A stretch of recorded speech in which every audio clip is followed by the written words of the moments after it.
मोहम्मद सल्लल्लाहु अलैहि वसल्लम। सईदा साहब के बारे में नमाज के वाजिबात के हवाले से कुछ चीज़ें हमने सुनी थी। अल्हम्द पढ़ना अगर भूल गए और सूरत शुरू कर दी और बकदर एक आयत के पढ़ ली, अब याद आया तो अल्हम्द पढ़कर सूरत पढ़े और सईदा साहब करे। सईदा साहब वाजिब है। यूँ ही अगर सूरत के पढ़ने के बाद या रुकू में या रुकू से खड़े होने के बाद याद आया तो फिर अल्हम्द पढ़कर सूरत पढ़े और दोबारा रुकू करे और फिर सईदा साहब करे। नंबर 15, सूरत पहले पढ़ी, इसके बाद अल्हम्द या अल्हम्द और सूरत के दरमियान देर तक वक्फ़ा कर दिया, यानी 3 बार सुभान अल्लाह कहने की कदर चुप रहे तो सईदा साहब वाजिब है। नंबर 16, 4 रकअती फ़र्ज़ की तीसरी और चौथी और मगरिब की तीसरी के अलावा हर किस्म की नमाज की किसी भी रकअत में अल्हम्द का एक लफ्ज़ यानी एक हर्फ भी अगर रह गया, एक लफ्ज़ रह गया या अगर एक हर्फ भी रह गया तो सईदा साहब करना होगा।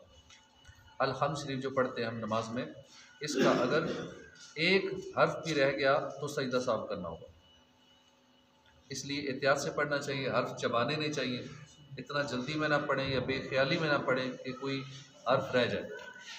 नंबर 17, फ़र्ज़ की पिछली रकअतों में सूरह फातिहा के बाद सूरत मिलाई तो सईदा साहब नहीं है। फ़र्ज़ की तीसरी और चौथी रकअत में अगर सूरत के बाद सूरह फातिहा गलती से मिला ली तो कई लोग परेशान होते हैं कि सूरत मिला दी है, पढ़ना तो आमीन तक था लेकिन सूरत मिलाई है तो पता नहीं सईदा साहब है या नहीं है। तो इस सूरत में सईदा साहब नहीं है और जानबूझकर मिलाई जब भी कोई हर्ज नहीं, बल्कि मुनफरिद के लिए अफजल है मगर इमाम को ना चाहिए। यूँ ही अगर फ़र्ज़ की पिछली में अल्हम्द ना पढ़ी, जो फ़र्ज़ की जो आखिरी 2 रकातें हैं तीसरी चौथी, उसमें अल्हम्द ना पढ़ी, सिर्फ 3 बार सुब्हान अल्लाह कह लिया या इतनी देर चुप रहा जब भी सईदा साहब नहीं, और रुकू और सुजूद क़ादा में भूल कर कुरान पढ़ा तो सईदा साहब वाजिब है। रुकू में, सुजूद में, क़ादा में भूल कर कुरान पढ़ा तो सईदा साहब वाजिब है। नंबर 18, जो फ़ेल नमाज में मुकर्रर हैं यानी एक से ज़्यादा बार हैं, इनमें तरतीब वाजिब है, लिहाजा खिलाफ तरतीब फ़ेल वाक़ हो तो सईदा साहब करे। मसलन किरात से पहले रुकू कर दिया और रुकू के बाद किरात ना की तो नमाज फासिद हो गई, नमाज टूट गई कि फ़र्ज़ तर्क हो गया।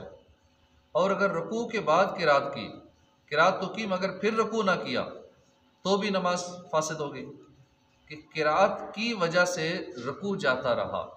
और अगर बक़दर फ़र्ज़ किरात करके रुकू किया मगर वाजिब किरात अदा ना हुआ, मसलन अल्हम्द ना पढ़ी या सूरत ना मिलाई, तो हुक्म यही है कि लौटे और अल्हम्द पढ़े, सूरत पढ़े, फिर रुकू करे और आखिर में सईदा साहब करे। और अगर दोबारा रुकू ना किया तो नमाज जाती रही कि पहले रुकू जाता रहा।